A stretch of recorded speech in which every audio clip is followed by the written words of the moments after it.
সেই রাব্বানা এই দুনিয়ায় পাঠাইয়া কেন থাকতে দিবানা।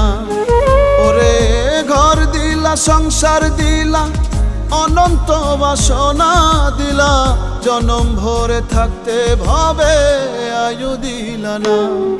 সেই রাব্বানা এই দুনিয়ায় পাঠাইয়া কেন থাকতে দিবানা। সেই রাব্বানা এই দুনিয়ায় পাঠাইয়া কেন থাকতে দিবানা।